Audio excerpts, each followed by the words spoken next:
Hey you guys, I just did a full class, a lot of twisting, and a lot of the feedback I've gotten from some of you guys is that, well, you have all this extra time, you want to kind of learn how to take your physical practice sort of up a notch, and learn some new things that are taught less often in class.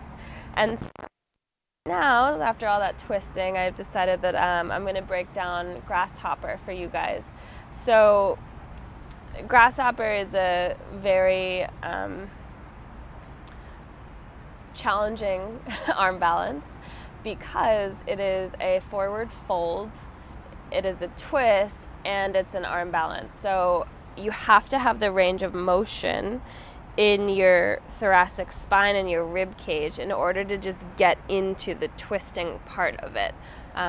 You also need to be able to balance pretty well on your standing legs to be able to get into it. At least that's the way that I get into it that makes the most sense. I don't even know if there's another way to get into it, but it does come from a standing balancing posture. So it's hard.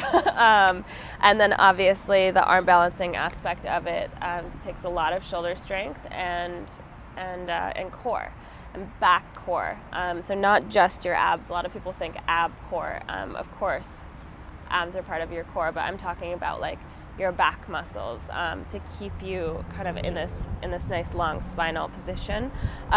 So let's hop in. So I'm going to demo it real quick. I'd love for you guys just to watch me if you're watching this, and then we can all do it together slowly. But just in case you don't really know what this looks like, just take a look for now.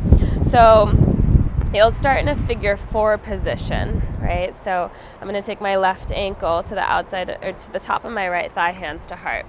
Now, simply, this is a huge hip opener, yeah? So flex your toes, send your butt bones back. So this alone, that's like another thing that's complicated about this pose. This alone is challenging. Like there's a stretch happening here. So if you can't get your hip open enough, this is going to be really hard to be able to get into this twist, right? So if you're not quite there yet, you would just stay, do a lot of hip opening postures, and until you get that hip open, this pose probably isn't going to be accessible for you right away. Now, we have to hook our left elbow outside our left foot. So I like to really get my arm onto the sole of my foot. I'll actually hold onto my foot with my right hand and place the back of my left arm as far up on my arm as I can, that foot will be. So then hands come to heart, you take the twist, send your left hip bone back. You'll really feel this in the back of your left hip. And obviously it's a big twist, so core is engaged. From there, your hands will come down to the mat. Make sure your hands are shoulder distance apart. You'll now step on the back of your left arm with your left foot. See if you can float your right foot off of the ground. Your right elbow is going to want to splay out, so squeeze it in. And then you work towards engaging your right leg to straighten out your leg, yeah, your right quad. Okay. Now push the ground away, squeeze shoulder blades together, look straight down, or look to the left, either one. Okay, and then you come back out. Whew! So, nicely done. Let's do that together. So, just to recap before we go into that, big hip opener. So if you don't have the range of motion in your hip, it's probably not going to happen today. If you don't have the range of motion in your thoracic spine and your rib cage to get the twist, to be able to put your foot on the back of your arm, probably not going to happen today. It's okay. It's part of the fun about this is that you can kind of practice, and watch your body evolve and change. And over time, you might wake up one day and be like, holy shit, it's happening. And that's awesome. And then obviously, you guys, if you can't hold crow, for example, because it's too hard for your shoulders or the balancing is hard, this is just going to be even harder. So, try it on, of course. If it doesn't work, that's okay. Keep building strength and practicing. So let's start with our other leg first this time, since I just did that one. So take your left foot and cross it over your right thigh. Bring your hands to your heart. Work towards externally rotating your left hip, flex your toes, and then sink your butt bones back. Bring your weight into your left heel, hands to heart. Work on the hip rotation. Send your right or your left thigh out and down. Okay, now lift the crown of your head forward, your heart forward, breath in to lengthen your spine. On your exhale, twist. Try taking your left elbow towards your foot.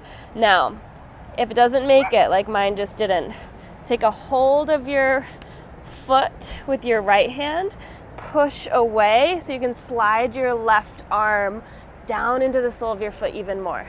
Palms to touch. Nice. Now, once you have that, you can feel a big stretch in that left hip. Bend your right knee even more. Ground your hands shoulder distance apart. Make sure your hands are set up for success. Knuckles are grounded, index fingers are parallel with each other. Lean forward. See if you can float your right foot off of the ground. Now extend your right leg. Maybe not today. Then squeeze your shoulder blades, you guys, so that you lift your heart a little higher. Big inhale. And see if you can come out the way you came in. Core. Come all the way up and let go. Okay. Whew. Nice. So, shoot. I totally forgot to bring blocks out here. Stay right there. Hold on.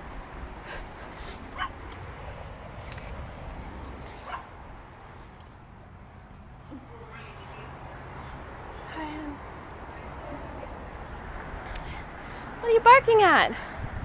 Okay, so you guys, we're gonna try this on. If that was really challenging for you to hold this whole pretzel position and get your hands to the ground, we're gonna try putting our hands on blocks this time to lift the floor up to us. Yeah, so we'll try it again on the other side. And if you have blocks at home, grab your blocks. If not, don't worry about it, just try it on the other side. If you have really sturdy books that aren't gonna slide around, you can try that on, but just make sure it's something safe and like concrete that's not gonna slide out on you. So here we go again. Shift your weight into your left leg. Your right knee will come in. Find your figure 4 pose. Palms touch. Lengthen through your spine on your inhale. On your exhale, twist. Hook your right arm outside your foot again. Help it out if you need to.